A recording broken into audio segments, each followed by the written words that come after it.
ગુજરાત સરકારના મુખ્યમંત્રી ભૂપેન્દ્રભાઈ પટેલ અને આપણા યશસ્વી વડાપ્રધાન નરેન્દ્રભાઈ મોદી સાહેબના વિઝનના અંતર્ગત જ આ કન્યા કેળવણી અને શાળા પ્રવેશો ચાલુ થયો છે.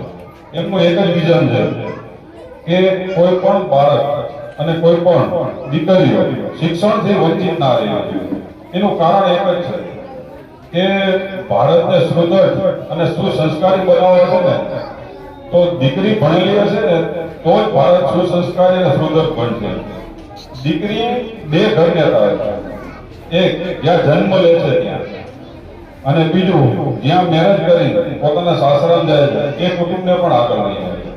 એટલે અહીં બેઠા વાલીઓને હું વિનંતી કરું છું કે દીકરો હોય કે દીકરી સમાનતા રાખી અને દીકરીઓને શિક્ષણથી વંચિત ના રાખવા.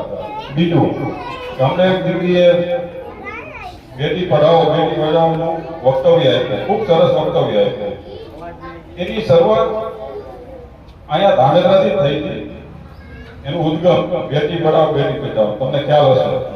માનનીય આઈ.કે. જાડેજા સાહેબ જ્યારે કેબિનેટ મિનિસ્ટર હતા એમને જ પ્રથમ વિચાર આવ્યો હતો અને આપણા ધાંગધ્રા તાલુકા અને સિટીમાં એમને બાઇક રેલી આ બાબતે યોજી હતી. અને એ અભિગમને આગળ લઈ જતા માનનીય વડાપ્રધાન નરેન્દ્રભાઈ મોદી સાહેબે આખા ભારત દેશમાં આ અભિગમનું શરૂઆત કરેલી. બીજું કે હું બે ત્રણ વસ્તુઓ અહીં શિક્ષકો કહેવા માંગુ છું.